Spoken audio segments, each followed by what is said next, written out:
दोस्तों एक बार फिर से स्वागत है आप सभी का आपके अपने favourite English learning channel English with Deepika Kumawat पर। दोस्तों आज के इस वीडियो में हम द हिंदू इस न्यूज़पेपर में आने वाले एडिटोरियल को डिस्कस करने वाले हैं, जो कि आपके बैंक एग्जाम्स या फिर किसी भी कॉम्पिटिटिव एग्जाम्स के लिए बहुत ज़्यादा इंपॉर्टेंट है। तो चलिए और ज़्यादा देर ना करते हुए बढ़ते हैं हमारे वीडियो की ओर और हमारे एडिटोरियल को हम डिस्कस करना स्टार्ट करेंगे। दोस्तों हमारे एडिटोरियल की हेडलाइन आती है grounded on Tamil Nadu's Parandur airport project. यानी कि यहाँ पर क्या बताया गया है दोस्तों, यहाँ पर जो है वो हमारे हेडलाइन में सबसे मेन वर्ड आता है, जो कि पहला पार्ट भी है ग्राउंडेड। ग्राउंडेड का नॉर्मल मीनिंग तो होता है कि ज़मीन से कनेक्टेड होना या फिर किसी चीज़ को जो है वो ग्राउंड पर रोक कर रखना, उसे हम जो है वो ग्राउंडेड कहते हैं। लेकिन यहाँ पर जो है वो हेडलाइन में मतलब कि ग्राउंडेड एक वर्ड प्ले है, यानी कि इसका जो है वो एग्जैक्ट मीनिंग ऐसा नहीं है कि ज़मीन से कनेक्टेड, बल्कि एयरपोर्ट के कॉन्टेक्स्ट में इसका सेंस है कि परंदूर एयरपोर्ट प्रोजेक्ट ग्राउंड पर नहीं आ पाया, यानी कि प्रोजेक्ट जो है वो इफेक्टिवली रुक गया है। यहाँ पर जो है वो रुकने के सेंस में ग्राउंडेड यहाँ पर मतलब कि यूज़ हुआ है। अब इसे थोड़ा डिटेल में हम समझ लेंगे। तो ग्राउंडेड हमारे पास एग्जेक्टिव है, ठीक है, और इसका मतलब होता है कि किसी चीज़ का रुक जाना, स्टॉप फ्रॉम प्रोसीडिंग, या फिर मतलब कि अनेबल टू मूव फॉरवर्ड, यानी कि किसी चीज़ का आगे ना बढ़ पाना, उसे हम ग्राउंडेड होना कहते हैं। जैसे कि यहाँ पर हमारे पास कुछ सिनोनिम्स है, हॉल्टेड है, स्टॉल्ड है, स्टॉप है या फिर सस्पेंडेड है। ये जो सारे वर्ड्स हैं ना, ये रुकने को दिखाते हैं, बाधित होने को दिखाते हैं, प्रतिबंध लाने को दिखाते हैं या फिर रुकावट आने को दिखाते हैं। इस तरीके से आप समझ जाओगे। एंटोनिम्स में हमारे पास सारे ऐसे वर्ड्स हैं जो किसी प्रोग्रेस को दिखा रहे हैं, आगे बढ़ने को दिखा रहे हैं, विकास को दिखा रहे हैं। जैसे कि प्रोग्रेसिंग है, एडवांसिंग है, कंटिन्यूइंग है, यानी कि आगे बढ़ना, प्रोसीडिंग है, आगे बढ़ना, इस तरीके से। तो ये हमारे जो है वो सारे एंटोनिम्स हो जाएंगे। तो यहाँ पर क्या बोला गया है, grounded on Tamil Nadu's Parandur airport project का ओवरऑल सेंस क्या आएगा कि परंदूर एयरपोर्ट प्रोजेक्ट को लेकर जो डेवलपमेंट होना था वो अब रुक गया है, और एडिटोरियल इसी डिसीजन के इम्पैक्ट को डिस्कस करने वाला है। तो आई होप आपको अच्छे से पता चल चुका है कि आज हम किस टॉपिक के बारे में बात करेंगे। अब दोस्तों यहाँ पर जो है वो हमें हमारी जो मेन हेडिंग होती है उसी के नीचे हमें सब हेडिंग भी दी जाती है।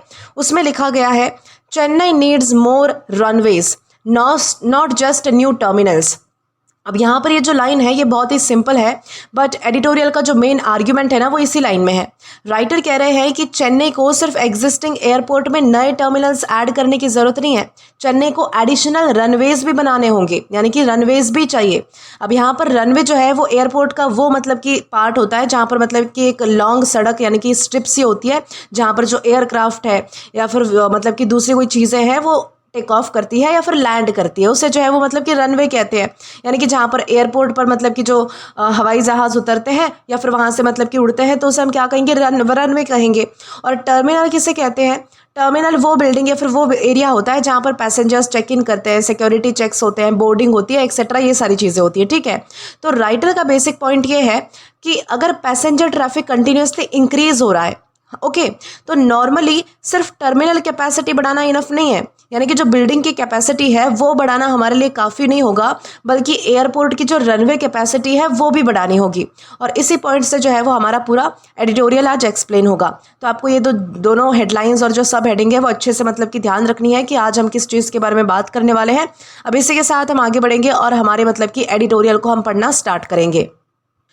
तो दोस्तों यहाँ पर हमें बताया जाता है The Tamilnaga Vetri Kadgam led government is in dropping the 27,400 crore greenfield airport project at Parandur near Chennai appears to have considered the opposition to the project without weighing the consequences। यानी कि जो sentence है ना थोड़ा सा long है, इसको हम जो है वो थोड़ा टुकड़े टुकड़े में या फिर मतलब कि थोड़ा सिंपल करके हम समझेंगे।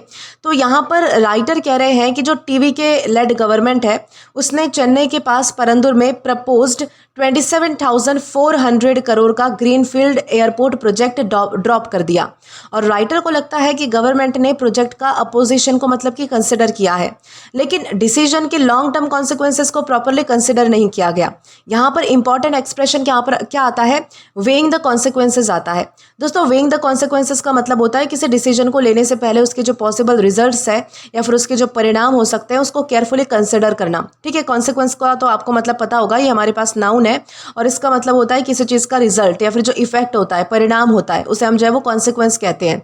तो विदाउट वेइंग द कॉन्सिक्वेंसेज का मतलब है कि पॉसिबल रिजल्ट को प्रॉपरली कंसिडर किए बिना।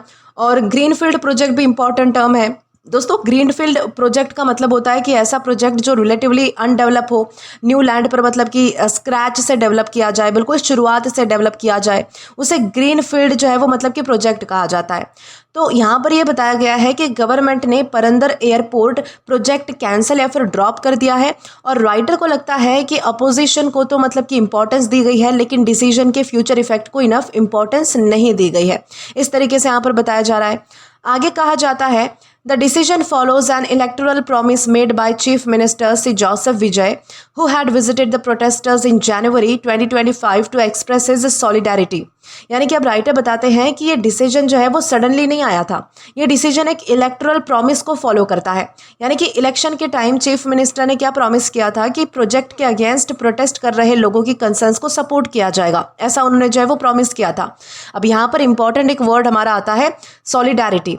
दोस्तों सॉलिडारिटी हमारे पास क्या है, नाउन है और इसका मतलब होता है कि किसी पर्सन या फिर ग्रुप के साथ सपोर्ट या फिर यूनिटी शो करना, स्पेशली जब वो किसी डिफिकल्टी या फिर कॉज के लिए स्ट्रगल कर रहा होता है ना, यानी कि अपनी डिफिकल्ट सिचुएशन में होता है, तो तब हम चाहे वो सॉलिडारिटी का यूज़ कर सकते हैं। सिनोनिम्स एक बार इसके देख लेंगे। यहाँ पर हमारे पास कुछ बहुत ही मतलब कि बेसिक वर्ड्स है, यूनिटी है, सपोर्ट है, कॉपरेशन है, अलायंस है, जो सारी चीज़ें मतलब कि जोड़ने को दिखा रही है, यहाँ पर एक होने को दिखा रही है। तो ये हमारे क्या है, सारे सिनोनिम्स है। एंटोनिम्स में हमारे पास अगेन कुछ वर्ड्स है जैसे कि अपोजिशन है, डिवीजन है, डिसएग्रीमेंट है या फिर आइसोलेशन है, यानी कि जो सारे वर्ड्स है वो अलग होने को दिखाते हैं। अपोजिशन यानी कि विरोध होना, डिवीजन यानी कि एक तरीके से अलग होना, ठीक है, अलग थलग होना, डिसएग्रीमेंट यानी कि ताल्लुक ना रखना या फिर स्वीकार ना करना, किसी चीज़ से सहमत ना होना। आइसोलेशन का भी मतलब होता है अकेला होना। तो ये सारे हमारे क्या है, हमारे एंटोनिम्स बेस में हमने पढ़े हैं, ठीक है। तो यहाँ पर क्या बताया गया है, एक्सप्रेस सॉलिडारिटी, इसका मतलब है कि उन प्रोटेस्टर्स के साथ अपना सपोर्ट और यूनिटी एक्सप्रेस करना। तो इसका मीनिंग क्या हुआ कि चीफ मिनिस्टर ने इलेक्शन के टाइम प्रोजेक्ट का जो अपोजिशन मतलब कि कर रहे प्रोटेस्टर्स थे, यानी कि जो प्रोटेस्टर अपोजिशन कर रहे थे, उनके साथ जो है वो सपोर्ट शो किया था और अब गवर्नमेंट का जो डिसीजन है वो उस इलेक्टोरल प्रॉमिस के अकॉर्डिंग है, इस तरीके से यहाँ पर बताया जा रहा है।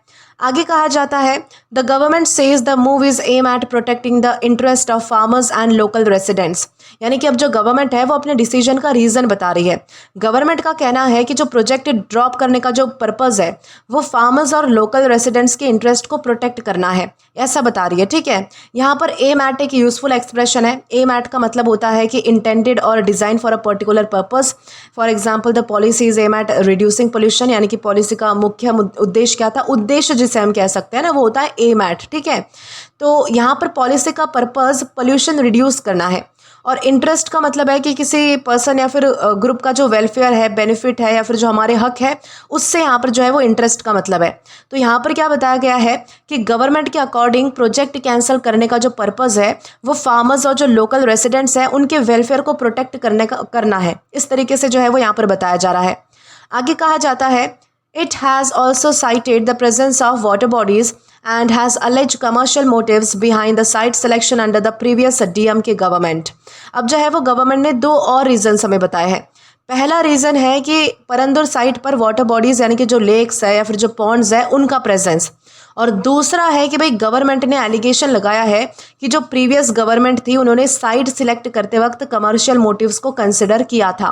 अब यहाँ पर हमने जो है वो अलेज बहुत बार हमने वोकैबुलरी में भी पढ़ रखा है और एडिटोरियल में भी हमने पढ़ लिया है। अलेज का मतलब होता है कि किसी पर आरोप लगाना, लेकिन जो अभी तक प्रूव नहीं हुआ है, ठीक है, यानी कि जिसका अभी तक सबूत नहीं मिला है, लेकिन एक तरीके से जो है वो आरोप लगाया गया है। जैसे कि हम जो है वो मतलब कि सुनते हैं कथित तौर पर, सूत्रों के आधार पर, इस तरीके से ये होता है किसी को अलेज करना, ठीक है, आरोप लगाना बिना किसी प्रूफ के।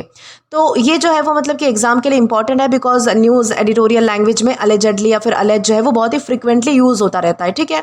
और मोटिव का मतलब होता है कि रीज़न, हमारा इंटेंशन, कोई काम करने के पीछे हमारी जो मंशा होती है उसे हम मोटिव कहते हैं। बहुत ही बेसिक वर्ड है, डिटेल में आई होप समझने की इतनी ज़्यादा ज़रूरत नहीं है इसे। तो कमर्शियल मोटिव्स का मतलब है बिजनेस या फिर फाइनेंशियल इंटरेस्ट से रिलेटेड आपके जो इंटेंशंस है वो। तो यहाँ पर क्या बात हो रही है कि गवर्नमेंट ने वाटर बॉडीज़ की जो प्रेजेंस है और जो प्रीवियस गवर्नमेंट के जो एलेज कमर्शियल इंटरेस्ट है उनको भी मतलब कि प्रोजेक्ट के अगेंस्ट रीजंस के रूप में जो है वो मेंशन किया गया है, इस तरीके से यहाँ पर बताया जा रहा है। आगे कहा जाता है notwithstanding this official reasons all valid to varying degrees It became clear from the day Mr. Vijay became Chief Minister on May 10, 2026 that the decision was merely a formality. अब यहाँ पर एक जो है वो बहुत ही important editorial हमें word दिया गया है जो कि है नॉट विद स्टैंडिंग। इसका क्या मतलब होता है? डिस्पाइट या फिर इंस्पाइट ऑफ, के बावजूद, ऐसा हम समझ सकते हैं नॉट विद स्टैंडिंग का मतलब। यानी कि राइटर का कहना है कि गवर्नमेंट ने जो ऑफिशियल रीजंस दिए हैं उन रीजंस की वैलिडिटी अलग अलग लेवल पर हो सकती है, बट डिस्पाइट दिस रीजंस, इन सारे रीजंस के बावजूद, नॉट विद स्टैंडिंग, ये पहले ही क्लियर था कि डिसीजन बेसिकली फॉर्मल अनाउंसमेंट ही था, यानी कि एक तरीके की फॉर्मेलिटी ही थी। नॉट विद स्टैंडिंग जो है वो ये एक तरीके से प्रेपोजिशन की तरह भी यूज़ हो सकता है, कंजक्शन की तरह भी हम इसका यूज़ कर सकते हैं। ठीक है, अगर इसके सिनोनिम्स देखें तो हमारे पास कुछ वर्ड्स है, जैसे कि डिस्पाइट हम यूज़ कर सकते हैं इसकी जगह पर, रिगार्डलेस ऑफ यूज़ कर सकते हैं, इन स्पाइट ऑफ यूज़ कर सकते हैं, इररिस्पेक्टिव ऑफ यूज़ कर सकते हैं। इन सारों का मतलब जो है वो के बावजूद ऐसा ही आएगा। अब एंटोनिम्स में हम देखें तो बिकॉज ऑफ आ जाएगा, ओविंग टू आ जाएगा, ड्यू टू आ जाएगा, कंसिडरिंग आ जाएगा, कारण बताने वाले वर्ड्स आ जाएंगे। ठीक है, इस तरीके से कोई मतलब कि रीज़न दे रहे हैं। अब मेयरली भी इंपॉर्टेंट वर्ड है, मेयरली भी हमने पढ़ रखा है, जिसका मतलब होता है ओनली, जस्ट, यानी कि नथिंग मोर दैन, तो इसे हम मेयरली कहेंगे। ठीक है, यहाँ पर क्या बताया गया है? फॉर्मेलिटी का मतलब क्या है कि भाई ऐसा ऑफिशियल स्टेप जो प्रैक्टिकली पहले से ही डिसाइडेड हो, उसे हम जो है वो फॉर्मेलिटी कह सकते हैं। तो यहाँ पर जो है वो मतलब कि ओवरऑल सेंटेंस का मीनिंग ये निकल कर आता है कि गवर्नमेंट ने जो भी ऑफिशियल रीजंस दिए हो, राइटर के अकॉर्डिंग विजय के चीफ मिनिस्टर बनने के बाद ही क्लियर हो गया था कि प्रोजेक्ट ड्रॉप करने का डिसीजन बेसिकली ऑलरेडी डिसाइडेड था और अनाउंसमेंट सिर्फ एक फॉर्मल स्टेप था। इस तरीके से यहाँ पर बताया जा रहा है। अब आगे यहाँ पर कहा जाता है, in fact, much before the announcement on August 24, work on the project had come to a halt। यानी कि अब राइटर अपने प्रीवियस पॉइंट को सपोर्ट करने के लिए कुछ सबूत दे रहे हैं, एविडेंस दे रहे हैं कि ऑफिशियल अनाउंस होने से काफ़ी पहले ही अगस्त 24 को प्रोजेक्ट का काम जो है वो स्टॉप हो गया था। अब यहाँ पर जो है वो एक इम्पॉर्टेंट फ्रेज हमें दिया जाता है, come to a halt. Come to a halt का मतलब होता है किसी चीज़ का कंप्लीटली स्टॉप हो जाना, रुक जाना। अब यहाँ पे से जो है वो हमें एक इंपॉर्टेंट वोकैबुलरी वर्ड मिलता है जो कि है हॉल्ट। हॉल्ट को हम जो है वो एक बार डीप में समझ लेंगे। ये हमारे पास हम जो है वो नाउन की तरह और वर्ब की तरह दोनों तरीके से यूज़ कर सकते हैं। हॉल्ट का मतलब होता है किसी चीज़ का पूरी तरीके से रुक जाना, रुकावट आना। तो इसके सिनोनिम्स कुछ ऐसे हैं जैसे कि स्टॉप है, सेसेशन है, स्टैंड स्टिल है, सस्पेंशन है, यानी कि या तो कोई चीज़ रुक रही है या फिर कोई चीज़ जो है वो निकाली जा रही है। इस तरीके से यहाँ पर जो है वो इस वर्ड का सेंस आता है। एंटोनिम्स में हमारे पास है कि कोई चीज़ कंटिन्यू है, कोई चीज़ प्रोग्रेस में है, एडवांस है, मूवमेंट है, कोई चीज़ गति में है, रुक नहीं रही है एक जगह पर। तो ये सारे हमारे जो है वो एंटोनिम्स हो जाएंगे। तो यहाँ पर बोला गया था work had come to a halt, यानी कि प्रोजेक्ट का जो काम है वो रुक चुका था। यानी कि राइटर बेसिकली कह रहे हैं कि ऑफिशियल अनाउंसमेंट बाद में हुई, लेकिन प्रोजेक्ट का जो एक्चुअल काम है वो उससे पहले ही स्टॉप हो चुका था। इस तरीके से यहाँ पर बताया जा रहा है। However, the move is likely to have adverse consequences for Tamil Nadu.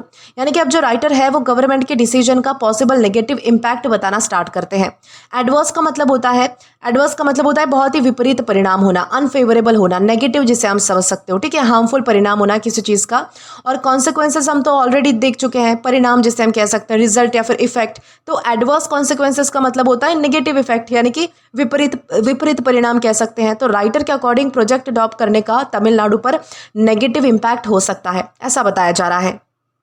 अब आगे यहाँ पर बताया जाता है the move risk creating a general perception that Tamil Nadu is unstable in its infrastructure policy which the TVK government should have avoided given it's goal of making the state a $1.5 trillion economy bye 2036। यानी कि अब जो है वो मतलब कि हमारे जो राइटर हैं वो एक स्पेसिफिक रिस्क बता रहे हैं, खतरा बता रहे हैं कि प्रोजेक्ट कैंसिल करने से लोगों के माइंड में ये परसेप्शन डेवलप हो सकता है कि भाई तमिलनाडु की जो इंफ्रास्ट्रक्चर पॉलिसी है वो स्टेबल नहीं है। यहाँ पर परसेप्शन एक इंपॉर्टेंट वोकैबुलरी वर्ड है जो कि मतलब इसका मतलब होता है किसी पर्सन या फिर सिचुएशन के बारे में बनी हुई जो अंडरस्टैंडिंग होती है ना हमारे मन में, या फिर जो धारणाएं होती है हमारी किसी चीज़ को लेकर, ओपिनियन होता है, इंप्रेशन होता है, तो उसे हम जो है वो परसेप्शन कह सकते हैं। और यहाँ पर एक फ्रेज भी हमें दिया गया है, गिवन इट्स गोल ऑफ। इसका क्या मतलब होता है? इसका मीनिंग है कंसिडरिंग इट्स गोल ऑफ। ठीक है, यानी कि तमिलनाडु का टारगेट है कि यानी कि 2036 तक $1.5 ट्रिलियन इकोनॉमी बनाना है। ठीक है, इस गोल को देखते हुए इंफ्रास्ट्रक्चर पॉलिसी में स्टेबिलिटी इंपॉर्टेंट है। तो राइटर को लगता है कि प्रोजेक्ट कैंसिल करने से इन्वेस्टर्स और जो पब्लिक है उनके बीच ये इंप्रेशन जा सकता है कि भाई तमिलनाडु की जो इंफ्रास्ट्रक्चर पॉलिसी है वो अनप्रेडिक्टेबल है या फिर अनस्टेबल है और गवर्नमेंट को ऐसी परसेप्शन अवॉइड करनी चाहिए। इस तरीके की जो है वो एक सलाह भी दी है हमारे राइटर ने, साथ ही साथ जो रिस्क था वो भी बता दिया है। आगे कहा जाता है, while Mr. Vijay has spoken of identifying a new airport site, his proposal for a Terminal 5 at the existing airport is necessary and welcome. अब यहाँ पर क्या बताया गया है कि विजय ने जो है वो न्यू एयरपोर्ट के लिए एक ऑल्टरनेटिव साइट आइडेंटिफाई करने की बात की है। साथ ही एग्जिस्टिंग चेन्नई एयरपोर्ट मतलब कि जो पहले से चेन्नई एयरपोर्ट है उस पर टर्मिनल 5 बनाने का भी प्रपोजल दिया है। यानी कि राइटर के अकॉर्डिंग टर्मिनल 5 का जो प्रपोजल है वो नेसेसरी है, वेलकम है, यानी कि अच्छा है, उससे फ़ायदा हो सकता है। यानी कि राइटर को लगता है कि एग्जिस्टिंग एयरपोर्ट की जो कैपेसिटी है वो इम्प्रूव करने के लिए एडिशनल टर्मिनल यूज़फुल होगा। अब यहाँ पर आइडेंटिफाई कॉमन वर्ड है, इसलिए जो है वो इसको वोकैबुलरी में अननेसेसरी नहीं खींचना है हमें, ठीक है। तो आइडेंटिफाई को तो मतलब होता है पहचानना। तो यहाँ पर मेन पॉइंट आप ये समझ लो सिंपली कि नए एयरपोर्ट का ऑल्टरनेटिव साइट जो है वो फाइंड करना ज़रूरी हो सकता है, लेकिन तब तक जो एग्जिस्टिंग एयरपोर्ट है जो पहले से मौजूद है उसमें टर्मिनल 5 की प्रपोजल भी इंपॉर्टेंट है। तो इस तरीके से यहाँ पर हमारे जो है वो एडिटर कह रहे हैं। However, it is common knowledge that a greenfield airport will take years to materialize, even with unwavering government attention. The idea for a second airport had been under consideration over 25 years. अब यहाँ पर हमारे जो writer है ना वो एक practical problem हमें समझा रहे हैं कि ग्रीनफील्ड एयरपोर्ट बनाने में ईयर्स लग जाते हैं। जैसे कि हमने पढ़ा कि ग्रीनफील्ड एयरपोर्ट का मतलब होता है स्क्रैच से बनाने में, यानी कि बिल्कुल जड़ से बनाने में जो है वो मतलब कि एयरपोर्ट को सालों साल लग जाते हैं। यहाँ पर क्या बताया गया है कि इवन अगर गवर्नमेंट कंटिन्यूसली और स्ट्रांगली सपोर्ट भी करती रहे तब भी जो है वो मतलब कि जो प्रोजेक्ट है वो इमीडिएटली रेडी हो ही नहीं सकता। यहाँ पर एक इंपॉर्टेंट वर्ड हमें दिया जाता है अनवेवरिंग। दोस्तों अनवेवरिंग क्या है, ये हमारे पास एग्जेक्टिव है और इसका मतलब होता है जो चेंज नहीं होता या फिर जो फर्म है, कंटिन्यूस है, उसे हम क्या कहेंगे, अनवेवरिंग हम उसे कह सकते हैं। जैसे कि सिनोनिम्स में हमारे पास कुछ वर्ड्स आएंगे जैसे कि स्टीडफास्ट है, स्टीडफास्टली कमिटेड है, कॉन्स्टेंट है, रेजोल्यूट है, यानी कि जिसमें चेंजेस नहीं होते हैं, जो बहुत ही मतलब कि दृढ़ है, ऐसी चीज़ों को हम जो है वो अनवेवरिंग कहेंगे। एंटोनिम्स में इसके सारे अपोजिट वर्ड्स आ जाएंगे जैसे कि वेवरिंग है, अनसर्टन है, यानी कि जो चीज़ें फिक्स नहीं होती है, हेजिटेंट है, अनस्टेबल है, यानी कि जो चीज़ें स्थिर नहीं होती है या फिर डगमगाती रहती है। तो ऐसे चीज़ों को हम जो है वो मतलब कि वेवरिंग या फिर मतलब कि जो सारे हमारे अपोजिट वर्ड्स है ना उसमें डाल सकते हैं। तो अनवेवरिंग गवर्नमेंट अटेंशन का क्या मतलब हुआ कि गवर्नमेंट का जो कंटिन्यूसली फर्म या फिर जो अटेंशन है या फिर जो सपोर्ट है उसकी बात हो रही है। और आगे मटेरियलाइज में एक इंपॉर्टेंट वर्ड है, इसका मतलब होता है कि फाइनली हैपन या फिर रियलिटी में कन्वर्ट हो जाना किसी चीज़ का, उसे हम जो है वो मटेरियलाइज होना कहते हैं। तो the airport will take years to materialise का क्या मतलब होता है कि एयरपोर्ट को एक्चुअली रियलिटी में बनने के लिए जो है वो सालों साल लग जाएंगे। और राइटर बताते हैं कि सेकेंड एयरपोर्ट का जो आइडिया है वो ऑलरेडी 25 साल से कंसिडरेशन में था, यानी कि 25 साल पहले जो है वो इसका फैसला हो चुका था कि हमें ऐसा कुछ काम करना है। 25 साल से जो है वो लोगों के माइंड में जो है वो इसका आइडिया था पहले से। तो यहाँ पर यही बताया गया है कि नया एयरपोर्ट बनाना एक लॉन्ग टर्म प्रोसेस है, ये क्विकली कंप्लीट नहीं हो सकता, इसलिए अभी के लिए जो है वो मतलब कि जो एग्जिस्टिंग एयरपोर्ट है उस पर टर्मिनल 5 बनाने का फैसला लिया गया है ताकि थोड़ी बहुत तो कन्वीनियंस हो और ये सारी चीज़ें जब होगी तब होगी, इस तरीके से। आगे का क्या कहा जाता है, at one stage the union government had wanted it to be developed on a build operate and transfer mode. यहाँ पर जो है वो राइटर एयरपोर्ट प्रोजेक्ट के एक प्रीवियस प्रपोजल की बात कर रहे हैं कि यूनियन गवर्नमेंट चाहती है कि एयरपोर्ट को बिल्ड, ऑपरेट और ट्रांसफ़र यानी कि बीओटी मोड में डेवलप किया जाए। बीओटी मोड कौन सा होता है, पहले बिल्ड करना, ऑपरेट करना, ट्रांसफ़र करना, इस तरीके से। यानी कि सिंपल लैंग्वेज में इसका आइडिया ये होता है कि एक प्राइवेट पार्टी प्रोजेक्ट को बिल्ड करती है, कुछ टाइम ऑपरेट करती है और एग्रीड पीरियड के बाद प्रोजेक्ट को गवर्नमेंट को ट्रांसफ़र कर देती है, ठीक है। तो कॉम्पिटिटिव एग्जाम्स के लिए आपको ये जो बीओटी है ना, बिल्ड, ऑपरेट, ट्रांसफ़र, ये आपको जो है वो एक बहुत ही यूजफुल टर्म है आपके लिए, ये ध्यान रख लेनी है। स्पेशल इकोनॉमी और जो इंफ्रास्ट्रक्चर रिलेटिंग रीडिंग में जो है वो आप इसको बहुत बार पढ़ पाओगे। तो इस तरीके से ये भी एक इंपॉर्टेंट यानी कि हमारा एक्सप्रेशन होता है, ये चीज़ें आपको ध्यान रख लेनी है। आगे कहा जाता है, unfortunately the project was caught in the game of political one upmanship between the two Dravidian measures. यानी कि अब यहाँ पर जो है वो एक एक्सेलेंट एडिटोरियल एक्सप्रेशन हमें दिया जाता है, वन अपमैनशिप। दोस्तों वन अपमैनशिप का क्या मतलब होता है कि दूसरे पर्सन ग्रुप से बेटर या फिर मोर पावरफुल दिखने की कांस्टेंट कंपटीशन होना, उसे जो है वो वन अपमैनशिप कहा जाता है। सिंपल लैंग्वेज में एक दूसरे से पॉलिटिकली सुपीरियर प्रूव करने की जो कंपटीशन होती है ना पॉलिटिशियन में, तो उसे हम जो है वो मतलब कि वन अपमैनशिप कह सकते हैं। जैसे कि इसे हम जो है वो थोड़ा डीप में समझ लेते हैं। ये हमारे पास नाउन है और सिनोनिम्स की बात की जाए तो यहाँ पर हमारे पास कुछ वर्ड्स है जैसे कि राइवलरी है, कंपटीशन है, शोमैनशिप है या फिर डोमिनेंस है। यानी कि एक तरीके से मान लीजिए कि दो लोग हैं और दोनों चाहते हैं कि मैं तुझसे आगे बढ़ूंगा, मैं तुझसे आगे बढ़ूंगा, या फिर मैं तुझ पे दबदबा बनाऊंगा, मैं तुझ पे जो है वो अपना कंट्रोल रखूंगा। तो ये जो होड़ होती है ना, यानी कि जो कंपटीशन है आपस में, इसी को जो है वो वन अपमैनशिप कहा जाता है। राइवलरी यानी कि यही होता है कि भाई आप आमने सामने हो, आपका कोई राइवल है, अपोनेंट है, कंपटीशन है, शोमैनशिप है, आपकी डोमिनेंस है, इस तरीके से। एंटोनिम्स में हमारे पास कुछ वर्ड्स आते हैं जो कि अपोजिट है सारे, जैसे कि कॉपरेशन है, यानी कि एक तरीके से सौहार्द की भावना है, इसमें जो है वो कोई किसी से compete नहीं कर रहा। कोलैबोरेशन है, मिलजुल कर काम करने का सेंस है। कॉम्प्रोमाइज़ है कि एक तरीके से एग्रीमेंट हो रहा है। पार्टनरशिप है, यानी कि यहाँ पर जो है वो कोई कंपटीशन नहीं है कि मुझे तुझसे आगे निकलना है, मुझे तुझसे आगे निकलना है, बल्कि मतलब कि एक तरीके से एंटोनिम्स में कैसे वर्ड्स हैं जो साथ होने को दिखाते हैं बेसिकली, इस तरीके से। और यहाँ पर द्रविडियन मेजर से यहाँ पर तमिलनाडु की जो 2 मेजर द्रविडियन पॉलिटिकल पार्टीज है ना, वो रिफर की जा रही है। तो राइटर कह रहे हैं कि एयरपोर्ट प्रोजेक्ट को पॉलिटिकल राइवलरी की वजह से डिले या फिर डिफिकल्टी फेस करनी पड़ी। यहाँ पर सिंपल मीनिंग ये है कि प्रोजेक्ट डेवलपमेंट के बीच पॉलिटिकल पार्टीज की जो दुश्मनी है वो भी एक ऑब्स्टेकल बन सकती है, या फिर बन भी रही है, इस तरीके से यहाँ पर बताया जा रहा है। इसके बाद आगे यहाँ पर कहा जाता है, meanwhile Bengaluru and Hyderabad have had new second airports since 2008 despite regime changes. अब यहाँ पर जो है वो हमारे राइटर कंपैरिजन दे रहे हैं कि बेंगलुरु और हैदराबाद में 2008 से सेकेंड एयरपोर्ट्स है, और वहाँ पर गवर्नमेंट चेंज होने के बाद भी ये जो एयरपोर्ट प्रोजेक्ट है ना, ये कंटिन्यू रहते हैं या फिर रहे हैं, इस तरीके से। यहाँ पर एक रेजिमे जो है वो इंपॉर्टेंट वर्ड है हमारे लिए, ये हमारे पास नाउन है, और इसका मतलब होता है कि गवर्निंग गवर्नमेंट और सिस्टम ऑफ गवर्नमेंट, ठीक है। यानी कि इसके सिनोनिम्स आप एक बार देख लीजिए, जैसे कि गवर्नमेंट है, एडमिनिस्ट्रेशन है, अथॉरिटी है, रूल है, यानी कि अलग से कुछ समझाने की जरूरत नहीं है, ये सारे वर्ड्स पढ़ के हमें पता चल जाएगा कि किस चीज़ के बारे में बात हो रही है। एंटोनिम्स में हमारे पास है जैसे कि अपोजिशन है, अनार्की है, डिसऑर्डर है, यानी कि जहाँ पर व्यवस्था नहीं होती है, लॉलेसनेस है, यानी कि जहाँ पर कानून नहीं होता है, इस तरीके से। तो यहाँ पर डिस्पाइट रेजिमे चेंजेस का क्या मीनिंग है कि गवर्नमेंट चेंज होने के बाद भी, ठीक है, रेजिमे यानी कि गवर्नमेंट एक तरीके से। तो राइटर का पॉइंट है कि पॉलिटिकल गवर्नमेंट चेंज होने के बावजूद बेंगलुरु और जो हैदराबाद है, वहाँ के जो एयरपोर्ट प्रोजेक्ट है ना, वो डेवलपमेंट वहाँ का जो है वो कंटिन्यू रहा है, इस तरीके से यहाँ पर बताया जा रहा है। Passenger traffic here has grown at Tamil Nadu's expense at an annual average rate of 10% during 2016 to 2026 compared with 2.4% in Chennai। अब यहाँ पर जो है वो राइटर बेंगलुरु और हैदराबाद जैसे कॉम्पिटिंग सिटीज़ को रेफर कर रहे हैं कि पैसेंजर ट्रैफिक वहाँ पर जो है वो मच फास्टर रेट से ग्रो हुआ है, 10% एनुअल एवरेज, ठीक है, जबकि चेन्नई में जो ग्रोथ है वो 2.4% ही थी। अब यहाँ पर जो है वो फ्रेज है eight Tamilnadu's expense. Eight Tamilnadu's expense का क्या मतलब होता है, इसका मीनिंग है कि तमिलनाडु को डिसएडवांटेज या फिर लॉस के थ्रू, यहाँ पर जो है वो मतलब कि एक्सपेंस से मतलब है कि डिसएडवांटेज या फिर लॉस, ओके। तो इस तरीके से यानी कि कंपीटिंग एयरपोर्ट्स के फास्टर ग्रोथ का जो बेनिफिट है वो चेन्नई को नहीं मिला, बल्कि तमिलनाडु रिलेटिवली डिसएडवांटेज में ही रहा है, यानी कि नुकसान में ही रहा है। यानी कि यहाँ पर क्या बताया गया है कि बेंगलुरु और हैदराबाद की जो पैसेंजर ट्रैफिक की जो ग्रोथ है वो चेन्नई में काफ़ी फास्टर रही है, जिसकी वजह से तमिलनाडु कॉम्पिटिटिव डिसएडवांटेज में चला गया या फिर रहा है, इस तरीके से हमने समझा है।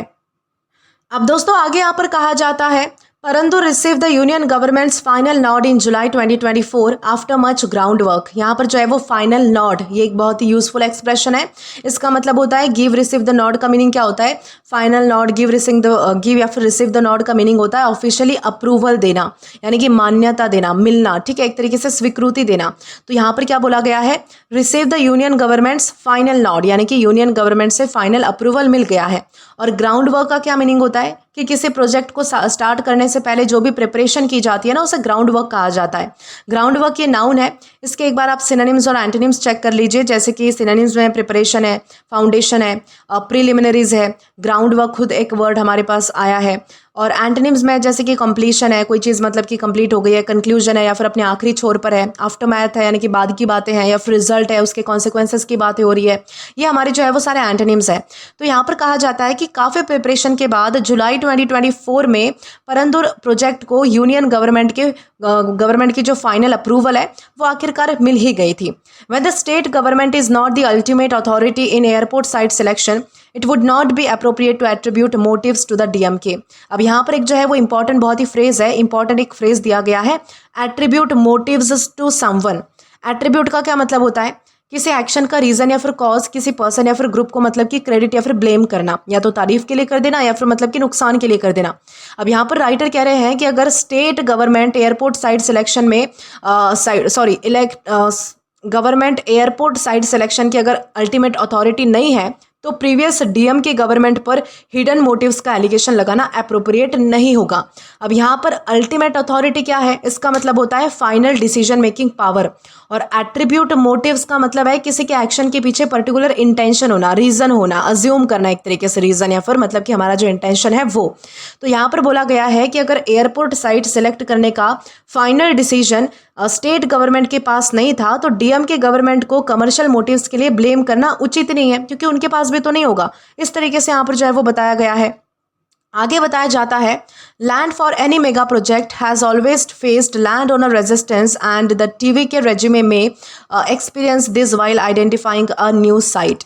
यानी कि अब राइटर एक प्रैक्टिकल प्रॉब्लम बता रहे हैं कि किसी भी मेगा प्रोजेक्ट के लिए लैंड एक्वायर करके टाइम लैंड ओनर्स का रेजिस्टेंस कॉमन होता है। यहाँ पर इंपॉर्टेंट वर्ड है रेजिस्टेंस। रेजिस्टेंस का मतलब होता है किसी एक्शन, चेंज या फिर प्रपोजल का अपोजिशन करना, एक तरीके से रुकावट आना, तो उसे हम रेजिस्टेंस कह सकते हैं। ठीक है, जैसे कि आप एक बार सिनोनिम्स और एंटोनिम्स देख लीजिए। नाउन है हमारे पास, सिनोनिम्स में हमारे पास है कि अपोजिशन है, ऑब्स्ट्रक्शन है, डिफायंस है, रिलक्टेंस है, यानी कि रुकावट आ रही है, कोई काम करने में अनिच्छुकता हो रही है, या फिर मतलब कि एक तरीके से प्रतिबंधता आ रही है, उसे हम जो है वो रेजिस्टेंस कह सकते हैं। एंटोनिम्स में हमारे पास कुछ ऐसे वर्ड्स है जैसे कि एक्सेप्टेंस है, स्वीकृति को दिखाते हैं, सपोर्ट है हमारे पास, कॉपरेशन है, कंप्लायंस है, एक तरीके से मिलजुल के काम करने की भावना, सौहार्द की भावना, आपसी मेल मिलाप, भाईचारा, ये सारे वर्ड्स है। ठीक है, तो राइटर कह रहे हैं कि टीवी के गवर्नमेंट जब न्यू एयरपोर्ट साइट आइडेंटिफाई करेगी तो उससे भी लैंड ओनर्स की अपोजिशन का सामना करना पड़ सकता है। यानी कि एग्जिस्टिंग प्रोजेक्ट कैंसिल करना एक प्रॉब्लम को रिमूव करता है, लेकिन न्यू साइट चूज करना भी ईजी नहीं होगा। इस तरीके से यहाँ पर जो है वो बताया जा रहा है। अब दोस्तों आगे कहा जाता है, no development project can take place without disturbing the environment and certain sections of society. यानी कि राइटर एक ब्रॉडर रियलिटी की बात कर रहे हैं कि कोई भी large development project completely impact free नहीं होता है। प्रोजेक्ट के लिए इन्वायरमेंट पर कुछ ना कुछ इम्पैक्ट हो सकता है और सोसाइटी के कुछ सेक्शंस भी अफेक्टेड हो सकते हैं। यहाँ पर सर्टेन सेक्शंस ऑफ सोसाइटी का मतलब है कि सोसाइटी के कुछ पर्टिकुलर ग्रुप्स या फिर जो पीपल है वो। राइटर का पॉइंट ये नहीं है कि इन्वायरमेंट को इग्नोर करना चाहिए। पॉइंट ये है कि डेवलपमेंट और इन्वायरमेंटल सोशल कंसर्न्स के बीच में बैलेंस क्रिएट करना बहुत ज़्यादा ज़रूरी है, ताकि किसी को नुकसान भी ना हो और हमारा काम भी हो जाए। Even Amsterdam's busy Schiphol airport sites over an area that was once a lake. अब राइटर एक एग्जाम्पल दे रहे हैं इसी चीज़ का कि कैसे जो है वो इन्वायरमेंट और लोगों की जो लाइफ है वो ऐसी चीज़ों से अफेक्ट हो जाती है बहुत बार। तो यहाँ पर बताया गया है कि एम्स्टरडैम का जो मतलब कि बिजी शिफॉल एयरपोर्ट था, वो जिस एरिया पर बना है ना, वो एरिया एक टाइम पर लेक थी, यानी कि एक तरीके से एक टाइम पर वो तालाब हुआ करता था।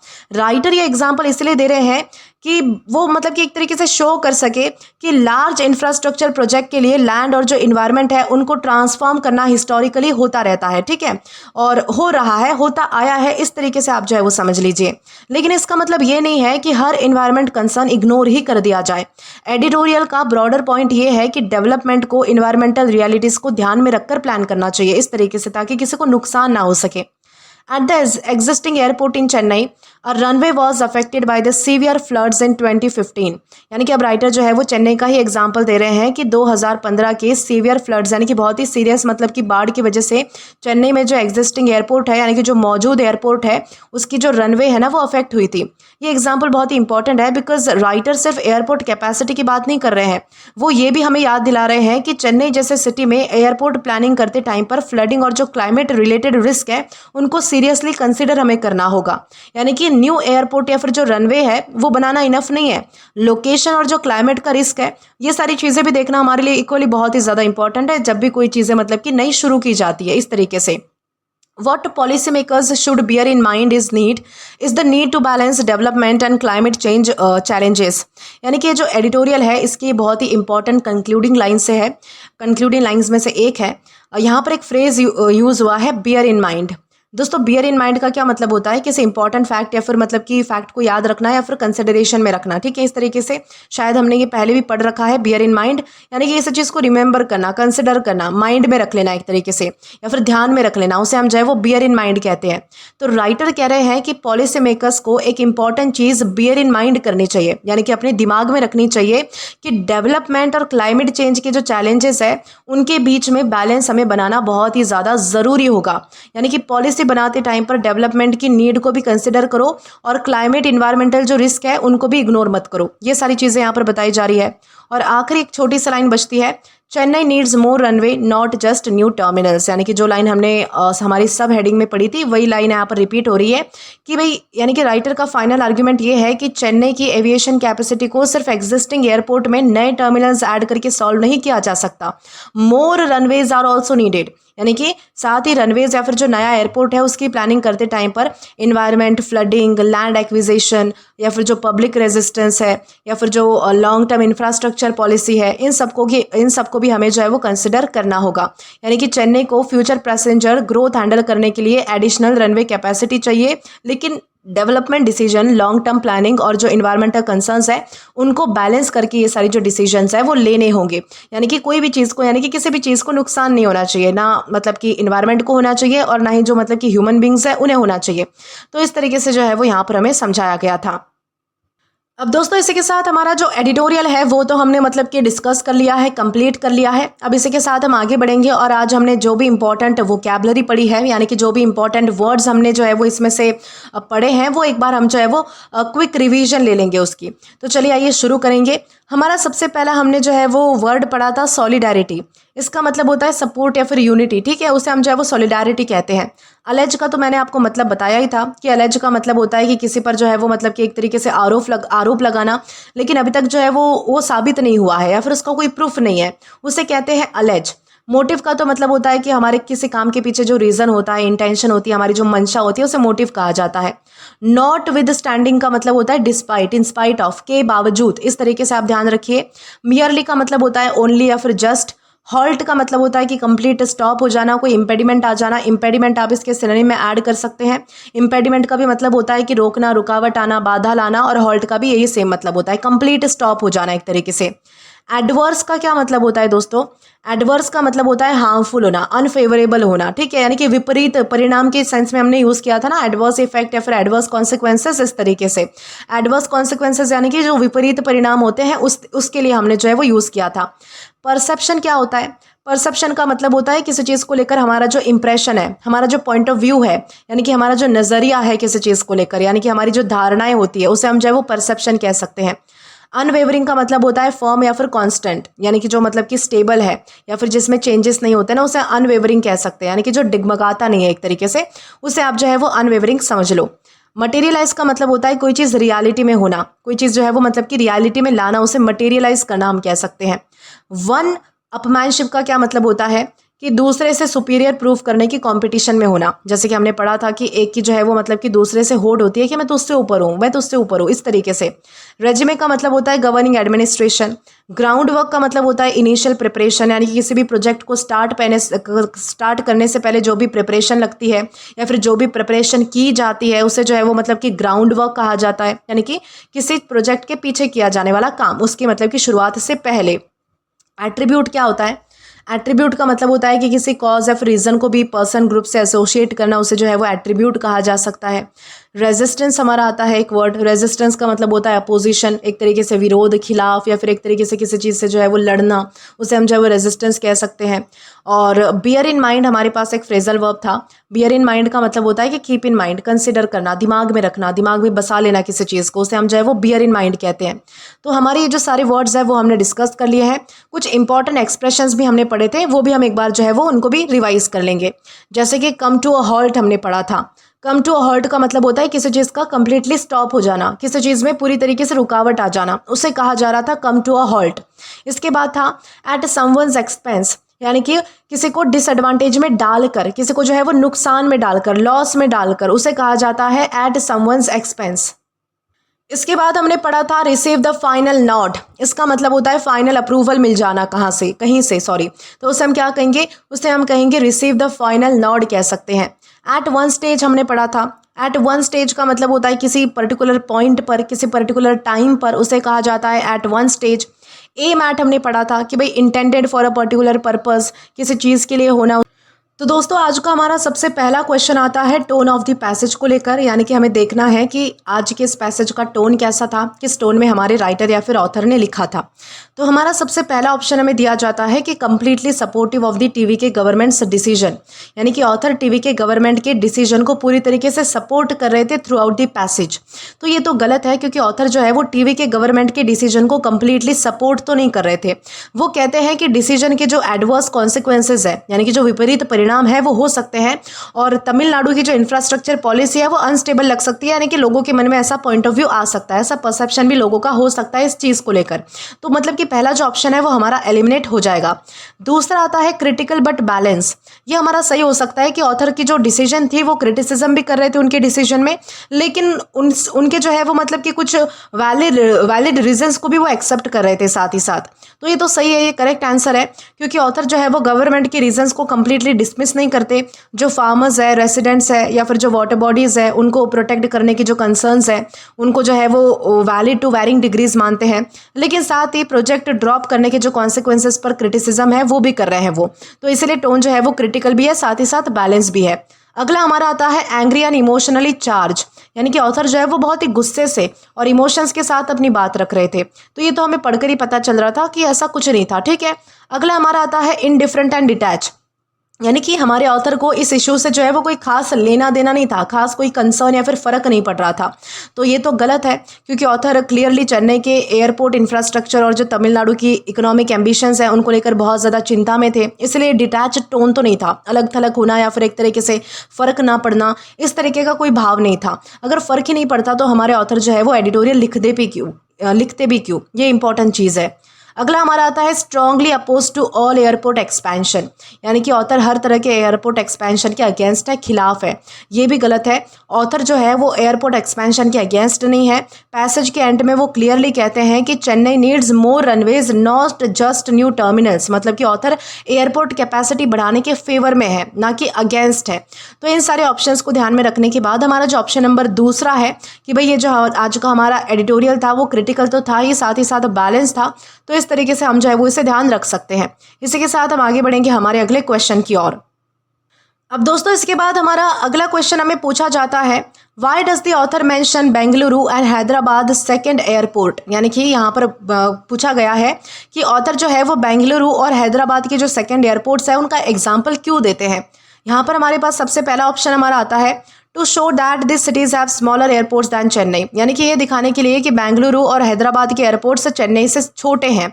तो ये तो गलत है कि ऑथर जो है वो एयरपोर्ट के साइज़ के कंपैरिजन थोड़ी कर रहे थे। ऑथर का फोकस सेकंड एयरपोर्ट डेवलप होने और पॉलिसी कंटिन्यूटी पर था, ना कि कंपैरिजन करने पर कि कौन सा छोटा है कौन सा बड़ा है। दूसरा आता है to prove that Chennai should completely abandon its existing airport, यानी कि ये प्रूव करने के लिए कि चेन्नई को अपना जो मतलब कि पहले वाला जो एयरपोर्ट है वो कंप्लीटली बंद कर देना चाहिए। इसलिए जो है वो हमारे ऑथर जो है वो बेंगलुरु और हैदराबाद के बीच में कंपैरिजन कर रहे थे। तो ये भी हमारा गलत हो जाएगा, क्योंकि ऑथर जो है वो एग्जिस्टिंग चेन्नई एयरपोर्ट को अबेंडन करने की बात नहीं कर रहे थे, बल्कि टर्मिनल 5 का प्रपोजल उल्टा वेलकम कर रहे थे, उनको पसंद आया, एडिशनल रनवेज की नीड वो बता रहे थे। तो मतलब कि इस चीज़ को जो है वो मतलब कि रद्द तो नहीं कर रहे थे, बल्कि वेलकम ज़रूर कर रहे थे, तो उल्टा हो गया। तो ये भी हमारा जो है वो गलत हो जाएगा। तीसरा हमारा आता है to show that political changes do not necessarily prevent airport development when infrastructure policy remains consistent, यानी कि ये दिखाने के लिए कि गवर्नमेंट चेंज होने के बावजूद अगर इंफ्रास्ट्रक्चर पॉलिसी कंसिस्टेंट हो तो एयरपोर्ट डेवलपमेंट कंटिन्यू हो सकता है। तो ये तो करेक्ट है, क्योंकि ऑथर मानते हैं या फिर बताते हैं कि बेंगलुरु और हैदराबाद में रेजिमे चेंजेस के बावजूद सेकेंड एयरपोर्ट 2008 से एग्जिस्ट कर रहा है। रेजिमे चेंजेस यानी कि गवर्नमेंट चेंजेस के बावजूद, यानी कि सरकारें गई आई तो फिर भी जो है वो मतलब कि एयरपोर्ट का जो मतलब कि एयरपोर्ट जो है हैदराबाद में या फिर जो बेंगलुरु है वहाँ पर, तो वो 2008 से एग्जिस्ट कर रहे हैं। इस कंपैरिजन के थ्रू ऑथर जो है वो चेन्नई के केस में पॉलिटिकल वन अपमैनशिप और ऑथर पॉलिसी जो मतलब कि पॉलिसी अनस्टेबिलिटी जो है वो उसको हाईलाइट कर रहे हैं कि ऐसा नहीं होना चाहिए, वरना ये सारी चीज़ें हैम्पर हो सकती है। अगला हमारा आता है to argue that Bengaluru and Hyderabad should receive less investment, यानी कि ये आर्ग्यू करने के लिए कि भाई बेंगलुरु और हैदराबाद को कम इन्वेस्टमेंट मिलना चाहिए। तो ये भी हमारा गलत हो जाएगा, क्योंकि ऑथर जो है वो बेंगलुरु और हैदराबाद के इन्वेस्टमेंट को रिड्यूस करने की डिमांड ही नहीं कर रहे हैं। एग्जाम्पल का पर्पस चेन्नई की सिचुएशन एक्सप्लेन करना है, वो क्यों किसी की इन्वेस्टमेंट रिड्यूस करना चाहेंगे। तो ये भी हमारा गलत हो जाएगा। लास्ट हमारा आता है to compare the architectural design of airports in the 3 cities, यानी कि तीनों एयरपोर्ट की जो डिज़ाइंस है उनको कंपेयर करने के लिए जो है वो हमें एग्जांपल दिया गया था। ये तो बेतुकी सी बात है, इररिलेवेंट है, ऐसा तो कुछ था नहीं, तो ये भी जो है वो हमारा ऑप्शन एलिमिनेट हो जाएगा। तो हमारा जो तीसरा वाला था ना, वही हमारा जो है वो मतलब कि सही यानी कि करेक्ट ऑप्शन था। बाकी हमारे जो है वो सारे एलिमिनेट आप कर सकते हैं, यानी कि वो सारे गलत है। अब इसी के साथ हम आगे बढ़ेंगे और हमारे अगले क्वेश्चन को हम डिस्कस करेंगे। तो यहाँ पर हमें दिया जाता है कि why does the author refer to the 2015 floods at Chennai's existing airport, यानी कि 2015 की बाढ़ का एग्जाम्पल ऑथर ने किस पॉइंट को समझाने के लिए हमें दिया था। तो यहाँ पर ये हमारा सबसे पहला ऑप्शन आता है to show that Chennai's existing airport should never be use again, यानी कि ये दिखाने के लिए कि चेन्नई का जो एयरपोर्ट है उसे कभी भी फ्यूचर में यूज़ नहीं किया जाना चाहिए, इसलिए हमें जो है वो चेन्नई पर बाढ़ आई, एयरपोर्ट पर बाढ़ आई, इस तरीके का एग्जाम्पल दिया था। तो ये तो गलत है, क्योंकि ऑथर एग्जिस्टिंग एयरपोर्ट को कंप्लीटली रिजेक्ट नहीं करते हैं, वो टर्मिनल 5 को नेसेसरी और वेलकम भी कहते हैं। उन्होंने ऐसा नहीं कहा कि भाई एयरपोर्ट को ही बंद कर दो, बल्कि वो तो ये कह रहे हैं कि भाई जो मतलब कि एयरपोर्ट पर आने वाली जो मतलब कि भीड़ है या फिर ये सारी चीज़ें जो मतलब कि लोगों की जो ट्रैफिक है, पैसेंजर ट्रैफिक है, उनको मैनेज करने के लिए टर्मिनल 5 भी बनाया जाना चाहिए, ना कि वो ये कह रहे हैं कि इसे बंद ही कर देना चाहिए। ठीक है, तो ये हमारा जो पहला वाला ऑप्शन है वो तो हमारा गलत हो जाएगा। दूसरा हमारा ऑप्शन आता है to demonstrate that airport infrastructure must take environmental and climate related risk into account. तो ये तो सही है, इसी पर बात हो रही थी कि ये बताने के लिए कि एयरपोर्ट इंफ्रास्ट्रक्चर बनाते टाइम पर इन्वायरमेंट और जो क्लाइमेट चेंज है उससे जुड़े जो भी रिस्क हो सकते हैं उनको ध्यान में रखना ज़रूरी है। तो यही पॉइंट बताने के लिए हमारे राइटर ने जो है वो मतलब कि ये जो चेन्नई वाला जो फ्लड वाला जो इंसिडेंट है वो हमारे सामने लाया था कि 2015 के जो फ्लड्स में है एग्जिस्टिंग एयरपोर्ट की जो एक रनवे है वो अफेक्ट हुई थी, यानी कि उस पर परिणाम पड़ा था। तो ऑथर इस एग्जाम्पल के थ्रू बताते हैं कि डेवलपमेंट और क्लाइमेट इन्वायरमेंटल चेंजेस के बीच में बैलेंस हमें बनाना ज़रूरी होता है। तो ये वाला हमारा ऑप्शन जो है वो करेक्ट हो सकता है। अगला हमारा आता है to prove that Parandur is the only safe location for a new airport, यानी कि ये प्रूव करने के लिए हमारे राइटर ने जो है वो मतलब कि चेन्नई का एग्जाम्पल दिया था कि भाई परंदुर ही एक इकलौता एयरपोर्ट है जो कि मतलब कि परंदुर ही एक इकलौती जगह है जो कि वहाँ पर एयरपोर्ट बनना चाहिए। तो ये भी गलत है, क्योंकि ऐसा तो हमारे राइटर ने कुछ भी नहीं कहा था। अगला हमारा आता है to argue that floods are caused mainly by airports, यानी कि हमारे राइटर ये आर्ग्यू कर रहे थे कि जो बाढ़ आती है वो मेनली जो है वो एयरपोर्ट्स की वजह से आती है। तो ये तो हमें सुनने के बाद ही जो है वो इररिलेवेंट लग रहा है, बेतुका सा लग रहा है कि एयरपोर्ट की वजह से बाढ़ थोड़ी आती है। तो ये जो है वो हमारा गलत हो जाएगा। लास्ट हमारा आता है to show that Chennai has no need for additional runways, यानी कि ये दिखाने के लिए कि चेन्नई को एडिशनल रनवेज की कोई ज़रूरत नहीं है, कोई नीड नहीं है, बल्कि इसका अपोजिट हमारे राइटर बोल रहे थे। पैसेज का फाइनल मैसेज और जो शुरुआत की हमारी जो सब हेडिंग थी वो यही थी कि चेन्नई नीड्स मोर रनवेज। तो ये तो हमारा उल्टा हो जाएगा, इसलिए ये भी गलत होगा। तो इन सारे ऑप्शंस में से हमारा जो दूसरा वाला ऑप्शन है ना, दूसरा वाला ऑप्शन क्या था, to demonstrate that airports infrastructure must take environmental and climate related risk into account, ये हमारा सही है। बाकी हमारे जो सारे ऑप्शंस है ना वो हमारे अनक्लियर हो जाएंगे या फिर गलत हो जाएंगे, इस तरीके से आप समझ पाओगे। ठीक है, अब इसी के साथ हम आगे बढ़ेंगे हमारे अगले क्वेश्चन की ओर। अब दोस्तों इसके बाद हमारा अगला क्वेश्चन हमें पूछा जाता है what is the author's purpose in bringing up the example of Amsterdam's Schiphol airport, यानी कि एम्स्टरडैम के शिफॉल एयरपोर्ट का एग्जांपल ऑथर किस पर्पस से यूज करते हैं। ठीक है, यहाँ पर हमें बताना है कि किस पर्पस से जो है वो हमें वो एग्जाम्पल दिया गया था। तो दोस्तों हमारा पहला ऑप्शन आता है to argue that environmental concerns should always be ignored for infrastructure project, यानी कि ये कहने के लिए कि भाई जो इंफ्रास्ट्रक्चर प्रोजेक्ट होते हैं उनमें जो है वो इन्वायरमेंटल कंसर्न्स को हमेशा इग्नोर कर देना चाहिए। तो ये तो गलत बात है, क्योंकि ऑथर इन्वायरमेंटल कंसर्न्स को इग्नोर करने की बात नहीं कर रहे हैं, वो तो उल्टा क्लियरली डेवलपमेंट और क्लाइमेट चेंज चैलेंजेस को बैलेंस करने की बात कर रहे हैं ताकि किसी एक चीज़ को नुकसान ना पहुंचे।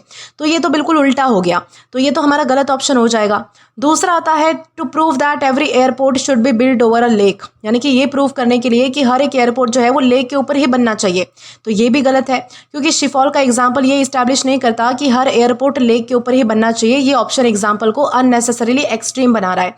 ज़रूरी नहीं है कि भाई जो शिफॉल का एयरपोर्ट है वो लेक के ऊपर बना है तो सारे एयरपोर्ट ही जो है वो मतलब कि उससे हमें ये मैसेज मिल रहा है कि सारे एयरपोर्ट जो है वो लेक पर ही बनाने चाहिए। तो ये तो गलत हो जाएगा, इररिलेवेंट है, बेतुकी सी बात है।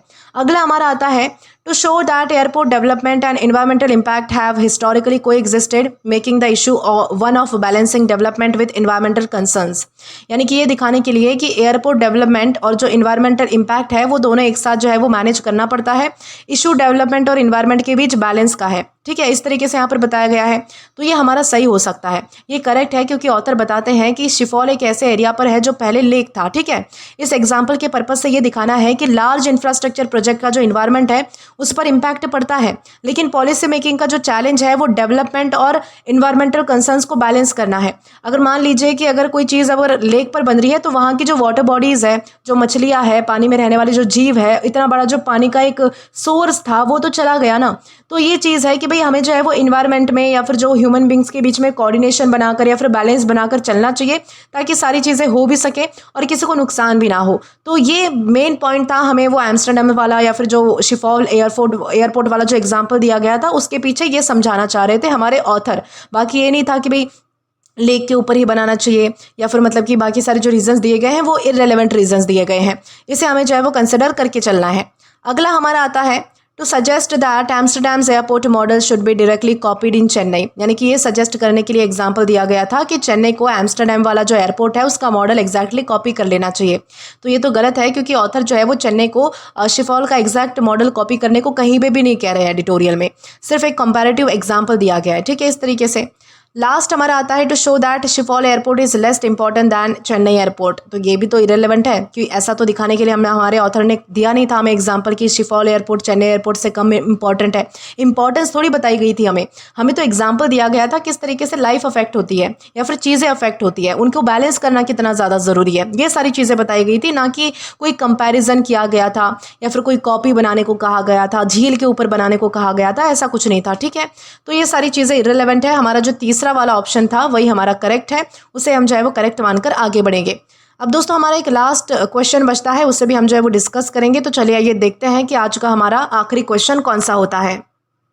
तो दोस्तों हमारा एक आखिरी क्वेश्चन हमें यहाँ पर पूछा जाता है, which of the following points does the author use to question the decision to abandon the Parandur project, यानी कि ऑथर जो है वो परंदूर प्रोजेक्ट को ड्रॉप करने के डिसीजन पर क्वेश्चन क्यों उठाते हैं। पैसेज में कौन कौन से रीजंस दिए गए हैं इस चीज़ पर, तो देखते हैं कि कौन कौन से जो है वो रीजंस दिए गए हैं। पहला तो आता है the project had already receive the union government's final approval and considerable ground work had been completed, यानी कि प्रोजेक्ट को यूनियन गवर्नमेंट की फाइनल अप्रूवल मिल चुकी थी और काफ़ी ग्राउंड वर्क भी हो चुका था। तो ये तो हम जो है वो कंसिडर कर सकते हैं, ये तो बात कही गई थी। ऑथर जो है वो स्पेसिफिकली बता रहे थे कि पुरंदर में जुलाई 2024 में यूनियन गवर्नमेंट्स फाइनल नॉड मिल चुका है और उससे पहले काफ़ी ग्राउंड वर्क भी हो चुका है, पहले की प्रिपरेशन भी हो चुकी है, इसलिए प्रोजेक्ट को ड्रॉप करना ऑथर को प्रॉब्लमेटिक लगता है। ठीक है, क्योंकि ये जो है वो लोगों के मन में अलग परसेप्शन डाल सकता है कि हमारी जो गवर्नमेंट है वो अनस्टेबल है, इस तरीके से। दूसरा हमारा आता है a new greenfield airport can be created immediately at any alternative location, यानी कि किसी भी दूसरी लोकेशन पर न्यू ग्रीनफील्ड एयरपोर्ट तुरंत बनाया जा सकता है। ये गलत है, क्योंकि ऑथर एग्जैक्टली अपोजिट आइडिया बताते हैं कि ग्रीनफील्ड एयरपोर्ट को डेवलप करने में सालों साल लग जाते हैं, इसलिए अल्टरनेटिव साइट पर एयरपोर्ट इमीडिएटली नहीं बन सकता। ग्रीनफील्ड एयरपोर्ट यानी कि बिल्कुल एकदम स्क्रैच से एयरपोर्ट बनाना, ज़मीन से एयरपोर्ट बनाना, ऐसा नहीं है कि किसी चीज़ में जो है वो आप रेनोवेशन कर रहे हो, बल्कि आप उसे जो है वो मतलब कि बिल्कुल जीरो से जब बिल्ड कर रहे हो ना, तो उसे आप ग्रीनफील्ड एयरपोर्ट कह सकते हो। ठीक है, तो ये तो गलत हो जाएगा कि आप जो है वो किसी भी ऐसी वैसी जगह पर जो है वो डायरेक्टली बहुत ही जल्दी से एयरपोर्ट बना दो, तो उसमें जो है वो सालों साल लग सकते हैं। ये सालों साल मतलब कि ईयर टेकिंग प्रोसेस है, इस तरीके से। तीसरा हमारा आता है Chennai passenger traffic has been growing faster than Bengaluru and Hyderabad. ये भी गलत है। पैसेज में नंबर्स के अकॉर्डिंग जो है वो चेन्नई का जो पैसेंजर ट्रैफिक है वो 2.4% एनुअली ग्रो हुआ है, जबकि बेंगलुरु और जो हैदराबाद के कंपैरिजन के कॉन्टेक्स्ट में मतलब कि ट्रैफिक शिफ्ट हुआ था। तो ऑथर चेन्नई की ग्रोथ को फास्टर तो नहीं बता रहे थे, उल्टा कम थी, तो ये जो है वो हमारा कंसिडर हम नहीं करेंगे। अगला हमारा आता है the proposed terminal 5 makes any future runway expansion unnecessary, यानी कि प्रपोज्ड जो टर्मिनल 5 की जो बात थी उसकी वजह से फ्यूचर में एडिशनल रनवेज की कोई नीड नहीं रहेगी। तो ये भी हमारा बिल्कुल गलत है, क्योंकि टर्मिनल 5 को ऑथर अननेसेसरी नहीं मान रहे हैं, बिल्कुल वो नेसेसरी मान रहे हैं, वेलकम कर रहे हैं, फ़ायदेमंद मान रहे हैं, लेकिन साथ ही क्लियरली कहते हैं कि भाई Chennai needs more runways not just new terminals, यानी कि इसलिए जो है वो सिर्फ टर्मिनल 5 एडिशनल रनवेज की नीड एलिमिनेट नहीं करता है। तो ये चीज़ हमारी गलत हो जाएगी। लास्ट हमारा आता है the search for another airport site में again face resistance from land owners and local communities. ये भी सही है, ये भी हमने पढ़ा था कि भाई नए एयरपोर्ट के लिए दूसरी साइट ढूंढने पर जो लैंड ओनर्स है या फिर जो लोकल कम्युनिटीज़ है उनके रेजिस्टेंस का सामना करना पड़ सकता है कि भाई वो क्यों छोड़ेंगे इस तरीके से। तो ऑथर कहते हैं कि भाई मेगा प्रोजेक्ट में जो लैंड ओनर रेजिस्टेंस है वो कॉमन है और टीवी के गवर्नमेंट को न्यू साइट आइडेंटिफाई करते वक्त भी इस प्रॉब्लम का सामना करना पड़ सकता है, इसलिए परुंदर ड्रॉप करने के बाद प्रॉब्लम ऑटोमेटिकली डिसअपियर नहीं होगी। इस तरीके से यहाँ पर बताया गया है, क्योंकि एक जगह पर मतलब कि ड्रॉप कर दिया, दूसरे जगह पर जाएंगे तो वही प्रॉब्लम वापस आ जाएगी। इस तरीके से हमें समझाया गया था। तो यहाँ पर ये जो सारे ऑप्शंस है उनको हमने डिस्कस कर लिया है और इनमें से हमारा जो पहला वाला ऑप्शन था और जो पांचवा वाला ऑप्शन है ना वही करेक्ट है, बाकी हमारे सारे गलत है। इस तरीके से आपको समझना है। तो इसी के साथ हमारे जो क्वेश्चंस है, वो कैब है, एडिटोरियल है, वो अच्छे से हमने डिस्कस कर लिया है। आशा करती हूँ कि आपको एक एक चीज़ अच्छे से डीप में समझ आई है। दोस्तों आज के लिए बस इतना ही। आज की इस क्लास का पीडीएफ आप हमारे टेलीग्राम चैनल के थ्रू एक्सेस कर सकते हैं और अगर अभी तक आपने हमारा टेलीग्राम चैनल ज्वाइन नहीं किया है तो टेलीग्राम पर English with Deepika Kumawat search करके या फिर डिस्क्रिप्शन में दिए गए लिंक के थ्रू, साथ ही साथ अभी जो आपको आपके स्क्रीन पर QR कोड दिख रहा है वहाँ से भी आप जो है वो डायरेक्टली स्कैन करके हमारा टेलीग्राम चैनल ज्वाइन कर सकते हैं, ताकि आप कभी भी किसी भी नए आने वाले वीडियोज़ को लेकर कोई भी अपडेट्स को मिस ना करें। और दोस्तों अगर आपको आज का ये वीडियो पसंद आया है या फिर हेल्पफुल लगा है तो do like this video, subscribe the channel and share as much as you can. और अगर आपने इससे पहले वाले वीडियोस नहीं देखे हैं तो यहाँ पर मैंने आपके लिए एक प्लेलिस्ट प्रोवाइड कर दी है, जहाँ पर आप क्लिक करके वो सभी पहले वाले वीडियोस भी देख सकते हैं और उन्हें आसानी से एक्सप्लोर भी कर सकते हैं। Till then keep learning. Thank you.